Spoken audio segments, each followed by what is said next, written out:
Olha eu aí, boa noite a todos. Boa noite, boa noite. Para quem por acaso não me conhece, eu sou eu, tá? Instrutor Fernando José do Clube do Técnico do Rio de Janeiro. Obrigado, Aécio, valeu.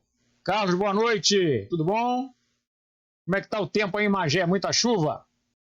Hoje nós temos um colega lá de Portugal participando da nossa live.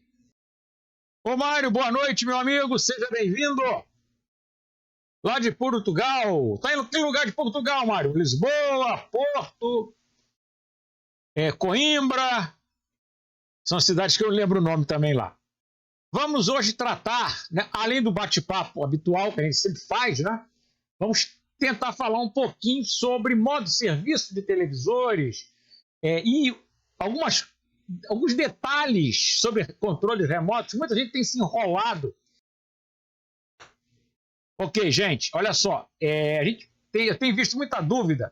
Pessoal lá, a televisão não está funcionando com o remoto, o remoto não funciona, mas funciona na outra, o remoto está bom. Eu já peguei outro remoto, não funciona. Já troquei o sensor do remoto, também não funciona. Tem gente muitas vezes, esquecendo de alguns detalhes. A gente vai tentar lembrar desses detalhes aqui para que possa facilitar. A ideia sempre é tentar facilitar o dia a dia de cada um de vocês.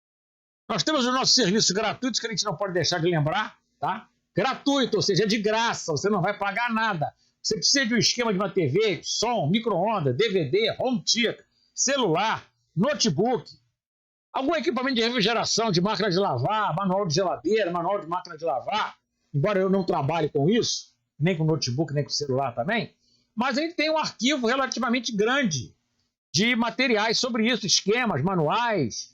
Então, quem precisar de um esquema, de uma TV, de uma geladeira, de notebook, de um celular, certo? Tem o e-mail de solicitação, tá aí, o Clube do Técnico RJ MS, MS abreviatura de Manual de Serviço, Clube do Técnico RJ MS @gmail.com. Você vai lá, professor, eu preciso do esquema da TV tal, modelo tal. Se tiver aqui no nosso acervo, ou se eu tiver condições de ter contato com alguém que possa fornecer o esquema, ele será enviado para você pelo e-mail gratuitamente. Da mesma forma, envio de arquivos de atualização de software, de TV, de som e de home theater. Não vai pedir arquivo de atualização de celular, que isso eu não tenho. Não trabalho com celular. Correto? Mas de TV, de som, de home, a gente tem uma quantidade relativamente grande, principalmente de televisão, e estão disponíveis para serem enviados gratuitamente. Tem o e-mail específico para solicitar software. Clube do Técnico, RJ, SW, abreviatura de software, SW, @gmail.com. Então, precisou de esquema, tem um e-mail para você pedir esquema. Precisou de software, tem um e-mail para você pedir software. É de graça, o serviço é de graça. Falando das nossas empresas parceiras, temos aqui a Ricari, fabricante de instrumentos de medição e soldagem, com diversos tipos de instrumentos para os vários segmentos da área de manutenção de equipamentos eletrônicos. RCBI também, que é nossa parceira, inclusive nos enviou um equipamento aqui que será feita uma demonstração dele, do uso dele, do funcionamento dele. Estou preparando aqui um trabalho sobre soldagem, só sobre soldagem, o tipo de equipamento para solda, como é que solda, o que você usa, o que você não usa, o que é bom, o que é ruim. Os nossos parceiros eletrônicas Anet, técnico áudio e vídeo especializado em rebeling de placa de televisor, Flyson, Mundo Eletrônico, Fortec, especializado em componentes para TV, som, etc, etc. Eletrônica Simão, Eletrônica Chavantes, autorizada LG, professor de material LG com Eletrônica Chavantes. E instrumentos e ferramentas para eletrônica com a Triduar, a mais antiga loja de ferramentas e instrumentos do Brasil. Vamos entender um pouco de modo de serviço ou service mode, que seria o nome em inglês, né? Utilizado nos televisores. Claro que outros equipamentos também têm modo de serviço, aparelho de som tem modo de serviço, mas são coisas muito limitadas. Então vamos entender um pouquinho sobre modo de serviço ou service mode dos nossos televisores. Claro, a gente não vai conseguir falar aqui de tudo quanto é modo de serviço, de tudo quanto é marca e modelo de televisão, isso é impossível. Falando do modo de serviço, depois eu vou colocar lá no grupo o brinde, que é o e-book modo de serviço dos TVs comercializados no Brasil É a terceira edição, com alguns itens que foram acrescentados. Bom, antigamente, tem gente que nunca viu isso aí que está aparecendo na tela, né? Eu sei disso. Tem gente que nunca viu isso. Isso é um televisor, isso aí é um Sanyo, se não me engano, uma 6710.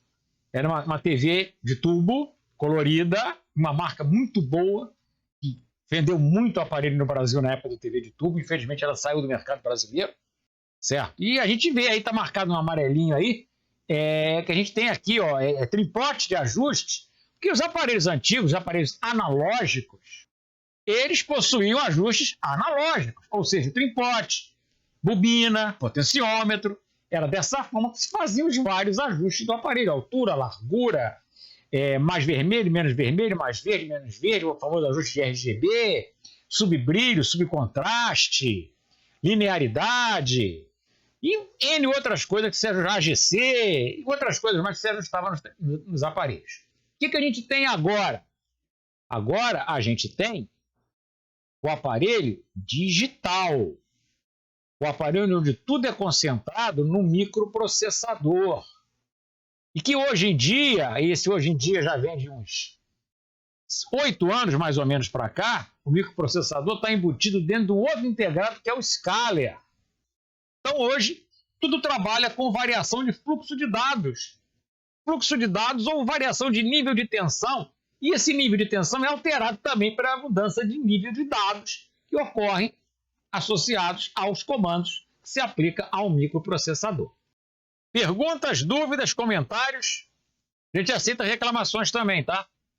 Tem gente que não gosta, mas faz parte da história. Só dá para melhorar o trabalho se a gente souber onde é que está errado.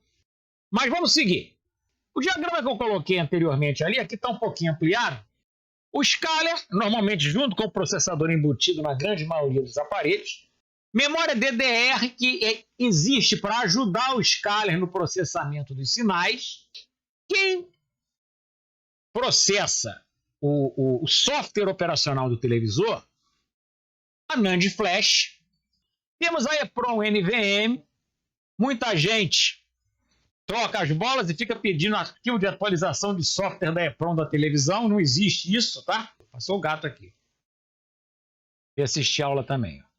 Vocês viram que o rabo do gato estava de fora e o gato acabou de se esconder aqui. O nosso caminho de entrada sempre será o infravermelho, o remoto. É por aqui que a gente vai chegar ao processador, estando ele dentro do Scaler ou não, é onde a gente vai entrar com as informações para acessar o modo de serviço do aparelho. E é por onde também o cliente entra com as informações, né, do canal que ele quer assistir, da entrada, volume, brilho, etc, etc e etc. Onde fica embutido, ou escondido, ou instalado o modo de serviço dos equipamentos? Na verdade, a gente não tem como ter certeza exata da onde fica. Isso é muito variável de acordo com a tecnologia. Então, dependendo do problema que existe no aparelho, a troca de uma memória ou a regravação dela pode não resolver o problema. O erro pode estar em uma outra memória que não tem nada a ver com o que você está mexendo. É um erro que o pessoal comete muito. A história eu preciso trocar a EEPROM, troca? Não vai resolver nada, mas tudo bem, pode trocar. O único aparelho que dava um defeito, que eu lembro que você resolvia trocando a memória NVMe, até botando uma memória virgem, era aquelas Philco que davam aquele defeito cadeado na tela. Porque algum energúmeno, algum anjinho de rabo e chifre, meteu uma senha lá no aparelho, ficou brincando com o remoto, meteu uma senha no aparelho e viu que fez M. O que ele faz? Ele desliga o aparelho, sai de fininho, se esconde, vai dormir. Dia seguinte, alguém vai lá para ligar a televisão, tá aquela porcaria daquele cadeado na tela pedindo senha. Tá? E, claro que se você tiver o remoto correto da televisão, você tira aquilo ali apertando um botão só. Não lembro de cabeça, mas acho que com o remoto correto, você com um botão só você desativa aquilo. Mas se você trocar a memória aí para NVMe, que é onde fica guardada a senha que o cliente colocou, você também resolve o problema. Remotos de serviço, ferramenta de trabalho essencial. Os que a gente tem no nosso mercado são os únicos conhecidos no Brasil. Eu até sei que tem outras marcas que têm remoto de serviço, mas são marcas que não tem no Brasil. Então o que a gente tem no Brasil de remoto de serviço é Samsung e é LG. A gente tem aqui, ó, O da Samsung, tá? Esse é o original da própria Samsung mesmo. Uma dica sempre importante: não se guarda remoto de serviço com pilha, tá? Usou, tira a pilha. Esse aqui tá com pilha porque eu vou usar ele. Botei pilha para usar ele, mas quando acabar a aula, vou tirar as pilhas para guardar. Não se guarda remoto de serviço com pilha. Você corre o sério risco da pilha vazar e acabar com o teu remoto. Ponto importante a ser lembrado: não adianta você pensar que se você aprender o detalhe do modo de serviço de uma TV, você vai resolver o problema de todas as outras, porque não vai. Cada modo de serviço tem suas características, e até mesmo o modo de serviço de uma mesma marca de TV, de acordo com o modelo, o modo de serviço é diferente. Vai ter mais telas, menos telas, mais opções, menos opções. Então não pense, tá? Não pense que porque você memorizou os dados daquele modo de serviço daquela televisão ali, que todas as outras daquela marca vão ser iguais, que não vão, tá? Não vão. O TV não aceita os comandos do remoto que você tem na sua bancada. Você usa aquele remoto para consertar um monte de televisão daquela marca há um montão de tempo. Chegou uma na bancada, um pouquinho mais nova, da mesma marca. Você conserta ela e você vai mudar a função, HDMI, antena, sintonia, aí você pega canal. Ela não aceita os comandos do remoto. O LED lá no painel até pisca, dizendo que está recebendo comando, mas não acontece nada. Se você for lá no tecladinho, no joystick, até muda. Mas o remoto não é assim. Mas esse remoto funciona em tudo quanto é TV dessa marca. E aí? Defeito então está no sensor do remoto da televisão? Até poderia, só que tem um detalhe: ele está recebendo o comando, porque o LED está piscando, né? O LED de stand-by pisca quando você manda um comando com o remoto. Ele pisca para dizer que a TV está recebendo a informação. Então, teoricamente, o sensor do remoto não estaria com defeito. Vocês, no geral, ele tem uma tendência a sempre pensar na coisa mais cabeluda, né? Mais complicada possível. Tem que parar com isso. Começa-se pelo mais fácil para ir mais... Não se começa do mais difícil para vir para o mais fácil. Isso não existe. Processo errado. A não ser que você ainda tenha visto 200 vezes que sempre é o mais difícil naquele aparelho. Aí, óbvio, que você vai lá, porque você sabe que é sempre lá. É uma situação. Agora, se você vai ter que seguir um processo de pesquisa, não tenta começar pesquisando pelo mais difícil, não. Começa pelo mais fácil. Comumente, ocorre muito em Philips. Mesmo os que foram produzidos antes da Philips passar para a TPV, os Philips que eram feitos pela própria Philips. Acontece vários modelos da AOC mais novos, da sempre Toshiba e da TCL. Você tem um remoto AOC na tua bancada que tu usa um monte de AOC. Entrou uma desgraçada de uma AOC, você consertou, defeito era barramento de LED, você consertou, a televisão ligou, tem imagem. Você vai pegar o remoto que você sempre usa, tudo quanto é AOC, a televisão não obedece ao remoto. Tinha na bancada esses 4 camaradas aí, ó. Nenhum deles funcionava na televisão. Por isso é que é bom você ter amigos e poder perguntar as coisas para os amigos, né? Entrei em contato com um amigo e ele me disse o seguinte: pega um remoto da Philips, qualquer um. E eu peguei esse daqui, ó, e vê se a televisão funciona com ele. Ok. Peguei o remoto da Philips, esse que vocês estão vendo aí, e a TV funcionou, liga, desliga, troca de canal. Não fazia, obviamente, todas as funções, porque ela é uma AOC, não é uma Philips, mas ela obedecia ao remoto. Eu já sei porque você não está conseguindo fazer as coisas. O remoto que você está usando aí não é dessa versão da AOC. O remoto que você precisa é esse, que tem a tecla da Netflix. Então, aquele modelo específico da AOC, tá? Se não tiver o remoto que tem a teclinha da Netflix aqui, não adianta. Nenhum outro remoto da AOC vai funcionar nessa televisão.